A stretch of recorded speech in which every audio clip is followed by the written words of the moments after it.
Television জগতের পরিচিত মুখ ঋত্বিক চক্রবর্তী সম্প্রতি পর্দার টুকাই বাবু বাস্তবের চুপিসারে আইনি বিয়ে সেরেছেন।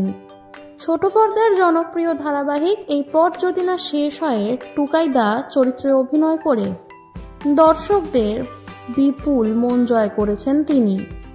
তবে এবার তার জীবনে বিশেষ মানুষ দিশা দাসের সঙ্গে আইনি বিয়ে সারলেন অভিনেতা। ঋত্বিকের স্ত্রী দিশা পেশায় একজন সমাজ মাধ্যম প্রভাবী বা ইনফ্লুয়েন্সার। কাজের সূত্রেই তাদের আলাপ হয়েছে। বাস্তব জীবনে প্রথমবার বিয়ের অনুভূতি সম্পর্কে ঋত্বিক বলেন, আমার অনুভূতি ঠিক কিভাবে বোঝাবো জানি না, তবে এটা বলতে পারি যার সঙ্গে থাকতে চেয়েছি তাকেই বিয়ে করেছি, এর চেয়ে বেশি আর কিছু চাই না। দিশার সঙ্গে কিভাবে আলাপ হলো সেই গল্প শেয়ার করলেন ঋত্বিক। তিনি জানিয়েছেন, প্রমোশনাল শুটের সময় তাদের প্রথম দেখা হয়, কিন্তু কথা হয়েছে অন্য প্রসঙ্গে। তবে সরাসরি পরিচয় হয় বছরখানেক আগে। বিয়ের মতো বড় ব্যাপারটা এত তাড়াতাড়ি করার প্রসঙ্গে অভিনেতা জানিয়েছেন, 33 বছর বয়সে বিয়ে করব না তো আর কবে করব?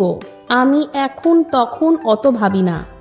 আমি জানি ঠিক সময়ে ঠিক কাজটাই করেছি। আমাদের এই সিদ্ধান্তে বাড়ির সবাই অত্যন্ত খুশি। ঋত্বিক আর দিশার জীবন শুরু হলো নতুন অধ্যায়। ভক্তরা তাদের ভবিষ্যৎ জীবনের জন্য শুভকামনা জানিয়েছেন।